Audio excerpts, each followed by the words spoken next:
مجلس ایک چھوٹا سا طریقہ اظہار محبت کا ہے، لیکن سب سے زیادہ خوشی اہل بیت کو کس چیز سے ملتی ہے؟ وہ نقطہ آپ دیکھیں کہ کئی مومنین کہتے ہیں مولانا جب کربلا جاتے ہیں تو ہمیں 2 گنبد نظر آتے ہیں، ایک امام حسین کا، ایک حضرت عباس کا۔ واللہ کبھی یہ محسوس کیا کہ ایک امام ہے دوسرا امام نہیں ہے؟ دور سے ایسے لگتا ہے کہ دونوں اماموں کے روزے ہیں، اور اتنی تاکید امام حسین کی کہ میری زیارت سے پہلے عباس کی زیارت کیا کرو۔ 4 امام زادے ہیں جن کا مقام اتنا بلند ہے، ایک حضرت معصومہ قم جن کی زیارت کا ثواب جناب سیدہ کی زیارت کے ثواب کے برابر، ایک تہران و شہر رے میں عبدالعزیز حسنی جن کی زیارت کا ثواب امام حسین کی زیارت کے ثواب کے برابر ہے، ایک سامرہ کے راستے میں جاتے ہوئے سید احمد جن کی زیارت کا ثواب امام معصوم کی زیارت کے ثواب کے برابر ہے، چوتھے ہیں حضرت عباس علمدار جن کے لیے امام معصوم کہیں کہ روحی لک الفدا، چھٹے امام فرماتے ہیں کہ عباس میری جان تجھ پہ فدا ہو جائے۔ بھائی تو 4 تھے لیکن اتنا مقام حضرت عباس کو کیوں ملا؟ کیونکہ اب حضرت عباس نے اس ایک اینگل کو فالو کیا تھا۔ خط لکھنا امام حسین کو یہ اظہار محبت ہے، اگر خط نہ لکھتے تو محبت نہیں تھی نا۔ خط لکھنا بتا رہا ہے کہ کوفیوں کے دلوں میں امام حسین کا کیا تھا؟ عشق تھا، لیکن کہاں حبیب ابن مظاہر، کہاں عام خط جن کو امام حسین بھائی کہہ کے حبیب کو پکارے۔ کاظمین جائیں تو شیخ مفید یا شیخ طوسی کی قبر پہ امام زمانہ خط پڑھیں گے، ان کو بھی شیخ مفید کو بھی امام زمانہ نے کہا میرے بھائی شیخ مفید۔ مطلب ایک عام آدمی کا مقام اتنا بلند ہو جائے کہ فرزند زہرا اسے کہے کہ میرے بھائی، یہ مقام کب بنتا ہے؟ جب ہم اس پہلو کو کاپی کرتے ہیں۔ مختصراً بیان کر رہا ہوں، ایک اہل بیت کی زندگی کا یہ پہلو ہے کہ اہل بیت کے معجزات کیا ہیں۔ مثلاً چاند کے 2 ٹکڑے کر دیے، امیر المومنین پانی پہ چلتے تھے، اپنی ٹھوکر سے مردے کو زندہ کر دیا، جو سوال کیا جائے امیر المومنین جواب دیں۔ اب سوال یہ ہے کہ یہ جو معجزات ہیں یہ صرف اور صرف اہل بیت کے ہیں، ان سے میرا کوئی لینا دینا نہیں ہے۔ ان معجزات کے سننے سے میرے ایمان میں کیا پیدا ہوتی ہے؟ تازگی پیدا ہوتی ہے۔ لیکن میں کسی مردے کو زندہ نہیں کر سکتا، میں پانی پہ نہیں چل سکتا، میں چاند کے 2 ٹکڑے نہیں کر سکتا۔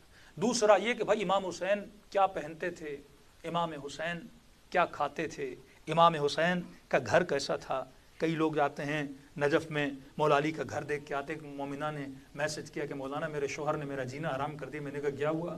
کہ نجف جا کے امیر المومنین کا گھر دیکھ کے کہ اب یہ بڑا گھر بیچوں گا، آج کے بعد ہم چھوٹا گھر لیں گے، اور جیسے امیر المومنین کا چھوٹا گھر تھا ویسی زندگی ہم بتانا شروع کر دیں گے۔ تو ایک یہ پہلو ہے کہ واقعاً اہل بیت کیسے گھروں میں رہتے تھے، کیسی سواریاں تھیں، اس پہلو کو بھی ہم پریکٹیکلی کاپی نہیں کر سکتے۔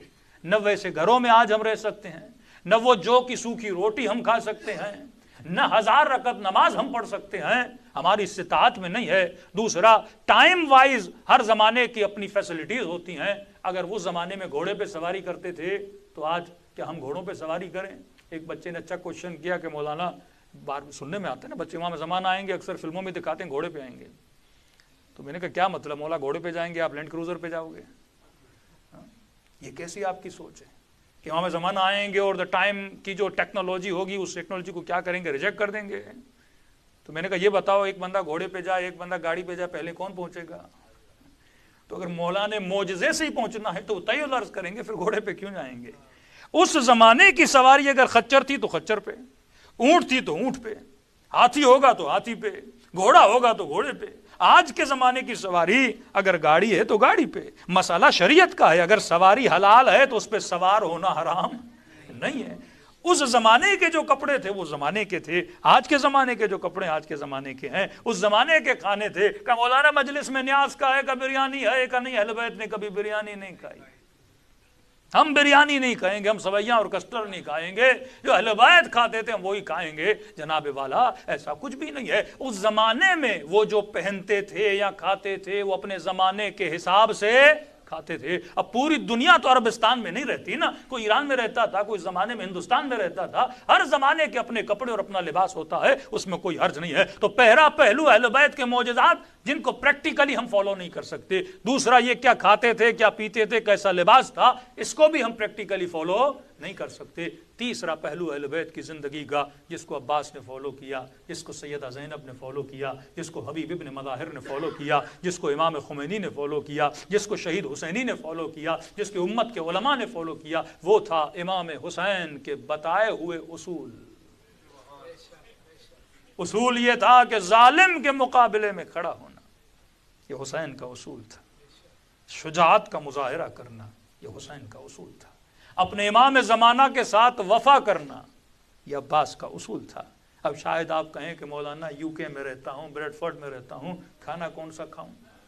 میں نے کہا مولا اگر بتانے پر آئے تو اس زمانے میں پزا نہیں تھا، اس زمانے میں برگر نہیں تھا، تو امام نے اصول بتا دیا کہ وہ کھاؤ جو حلال ہو، وہ کھاؤ جو طیب ہو، وہ کھاؤ جو طاہر ہو۔ آپ نے بچے کو اصول بتا دیا۔ اب دنیا کے کسی بھی کونے میں جائے گا، یہ پہلے دیکھے گا حلال ہے کہ نہیں ہے۔ پھر کہا کہ مولانا کپڑے کون سے پہنے؟